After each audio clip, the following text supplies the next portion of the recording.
नमस्कार दोस्तों, एजुकेशन 24 में आपका स्वागत है। दोस्तों आज का वीडियो आप सभी के लिए बहुत ही खास होने वाला है, क्योंकि आज की इस वीडियो में मैं आपको बीए सेकेंड ईयर के 4th सेमेस्टर में आपका जो सब्जेक्ट है पॉलिटिकल साइंस यानी कि राजनीति विज्ञान, उसके अंदर कौन कौन से क्वेश्चन आने वाले हैं, इस वीडियो के अंदर मैं आपको आने वाले क्वेश्चन के बारे में बताऊँगा। सो आप इस वीडियो को ध्यान से देखिएगा ताकि आपको आने वाले क्वेश्चन के बारे में अच्छे से पता चल सके।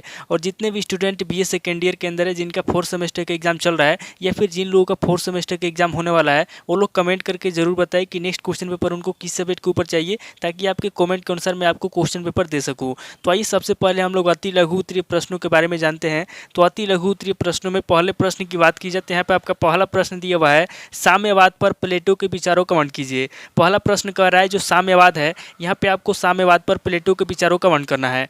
अब अगले क्वेश्चन की बात की जाती है। यहाँ पे आपका दूसरा क्वेश्चन दिया हुआ है, अरस्तु का राज्य की उत्पत्ति संबंधी विचार बताइए। दूसरा क्वेश्चन कह रहा है जो अरस्तु का राज्य की उत्पत्ति संबंधी विचार है, यहाँ पे आपको अरस्तु के विचारों के बारे में बताना है। अब अगले क्वेश्चन की बात की जाए तो यहाँ पे आपका तीसरा क्वेश्चन दिया हुआ है, नागरिकता पर अरस्तु के विचार बताइए।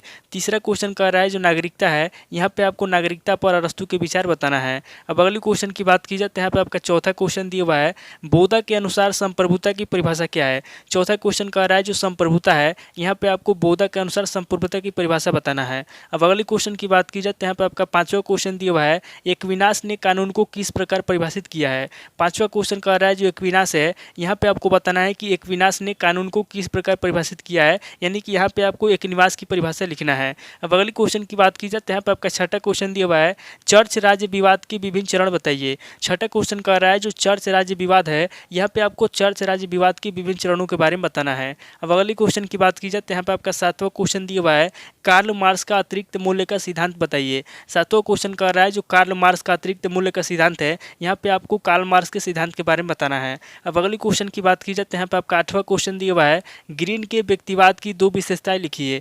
आठवां क्वेश्चन कह रहा है जो ग्रीन के व्यक्तिवाद है, यहाँ पे आपको ग्रीन के व्यक्तिवाद की दो विशेषता लिखना है। अगले क्वेश्चन की बात की जाए तो यहाँ पे आपका नवा क्वेश्चन दिया हुआ है, मैकियावेली के राजनीतिक विचार बताइए। नवा क्वेश्चन कह रहा है जो मैकियावेली है, यहाँ पे आपको मैकियावेली के राजनीतिक विचारों के बारे में बताना है। अब अगले क्वेश्चन की बात की जाए तो यहाँ पे आपका 10वां क्वेश्चन दिया हुआ है, स्वतंत्रता पर मिल के विचार बताइए। 10वां क्वेश्चन कह रहा है जो मिल है, यहाँ पे आपको स्वतंत्रता पर मिल के विचारों के बारे में बताना है। अब अगले क्वेश्चन की बात की जाए तो यहाँ पे आपका 11वां क्वेश्चन दिया हुआ है, रूसो के अनुसार सामान्य इच्छा क्या है। 11वां क्वेश्चन कह रहा है जो रूसो है, यहाँ पे आपको बताना है कि रूसो के अनुसार सामान्य इच्छा क्या है। अब अगले क्वेश्चन की बात की जाए तो यहाँ पे आपका 12वां क्वेश्चन दिया हुआ है, मानव स्वभाव पर लाक के विचार बताइए। 12वां क्वेश्चन कह रहा है जो मानव स्वभाव है, यहाँ पे आपको मानव स्वभाव पर लाक के विचार बताना है। तो टोटल आपके 12 क्वेश्चन हो गए जो आपसे अति लघु उत्तरीय प्रश्न में पूछे जाएंगे। अब आगे हम लोग लघु उत्तरीय प्रश्नों के बारे में जानेंगे। तो यहाँ पे लघु उत्तरीय प्रश्नों में पहले प्रश्न की बात की जाए तो यहाँ पे आपका पहला प्रश्न दिया हुआ है, प्लेटो के आदर्श राज्य के प्रमुख तत्वों का उल्लेख कीजिए।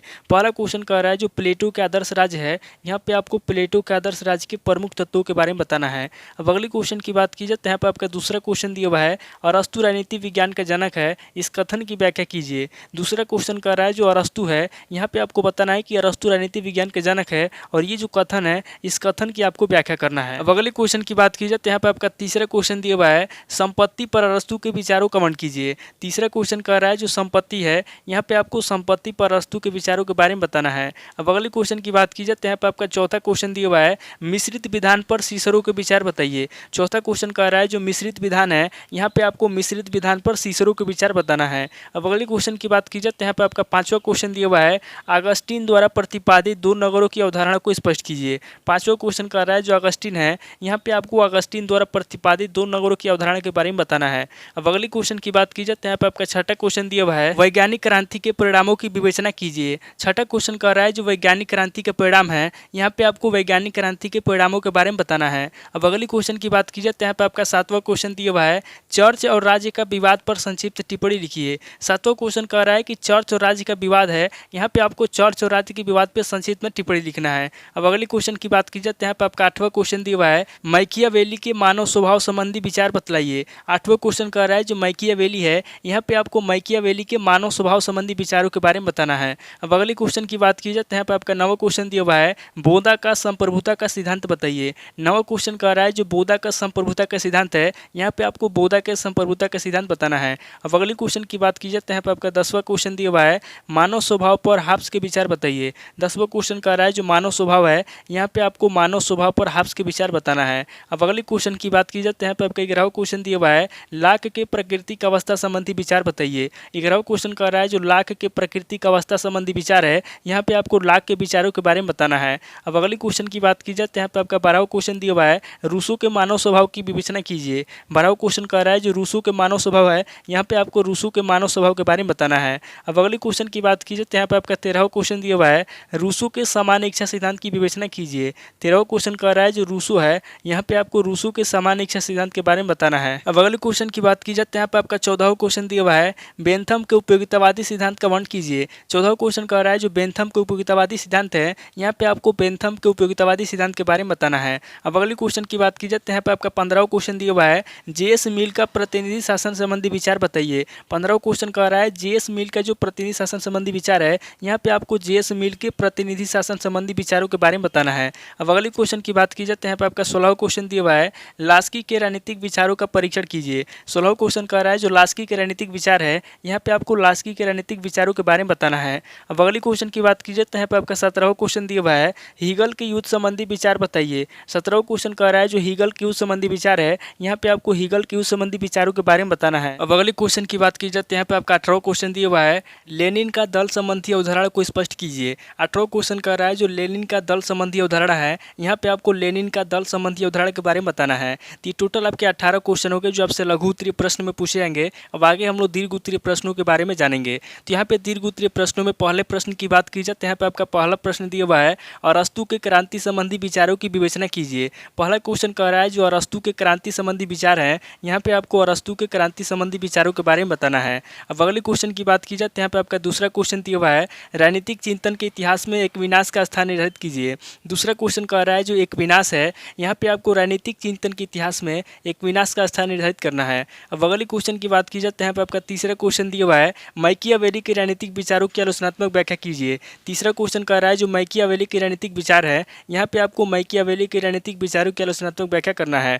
अब अगले क्वेश्चन की बात की जाए तो यहाँ पे आपका चौथा क्वेश्चन दिया हुआ है, लाख के सामाजिक समझौता सिद्धांत का परीक्षण कीजिए। चौथा क्वेश्चन कह रहा है जो लाख के सामाजिक समझौता सिद्धांत है, यहाँ पे आपको लाख के सामाजिक समझौता सिद्धांत का परीक्षण करना है। अब अगले क्वेश्चन की बात की जाए तो यहाँ पे आपका पांचवा क्वेश्चन दिया हुआ है, जेएस मिल के स्वतंत्रता संबंधी विचारों का विश्लेषण कीजिए। पांचवा क्वेश्चन कह रहा है जो जेएस मिल के स्वतंत्रता संबंधी विचार है, यहाँ पे आपको जेएस मिल के स्वतंत्रता संबंधी विचारों के बारे में बताना है। अब अगले क्वेश्चन की बात की जाए तो यहाँ पे आपका छठा क्वेश्चन दिया हुआ है, मार्क्स के द्वंद्वात्मक भौतिकवाद की आलोचनात्मक परीक्षण कीजिए। छठा क्वेश्चन कह रहा है जो मार्क्स के द्वंद्वात्मक भौतिकवाद है, यहाँ पे आपको मार्क्स के द्वंद्वात्मक भौतिकवाद की आलोचना करना है। अब अगले क्वेश्चन की बात की जाए तो यहाँ पे आपका सातवां क्वेश्चन दिया हुआ है, ग्रीन के राज्य सिद्धांत का विवेचना कीजिए। सातवां क्वेश्चन कह रहा है जो ग्रीन है, यहाँ पे आपको ग्रीन के राज्य सिद्धांत की विवेचना करना है। अब अगले क्वेश्चन की बात की जाए तो यहाँ पे आपका आठवां क्वेश्चन दिया हुआ है, न्याय सिद्धांत पर जॉन रॉल्स के विचारों की विवेचना कीजिए। आठवां क्वेश्चन कह रहा है जो न्याय सिद्धांत है, यहाँ पे आपको न्याय सिद्धांत पर जॉन रॉल्स के विचारों के बारे में बताना है। तो टोटल आपके 8 क्वेश्चन हो गए जो आपसे दीर्घ उत्तरीय प्रश्न में पूछे जाएंगे। तो इस वीडियो के अंदर मैंने आपको अति लघु उत्तरीय प्रश्न, लघु उत्तरीय प्रश्न और दीर्घ उत्तरीय प्रश्न तीनों तरह के प्रश्नों के बारे में बता दिया। आप इन तीनों तरह के प्रश्नों को नोट कर लीजिए और किसी किताब से सीरीज से मिला करके याद कर लीजिए। तो दोस्तों आज इस वीडियो को वहीं पे स्किप करता हूँ और मिलता हूँ आपसे नेक्स्ट वीडियो में। अगर आपको वीडियो अच्छा लगा तो वीडियो को लाइक कीजिए, शेयर कीजिए और कमेंट करके बताइए कि आपको नेक्स्ट क्वेश्चन पेपर किस सब्जेक्ट के ऊपर चाहिए। थैंक यू दोस्तों।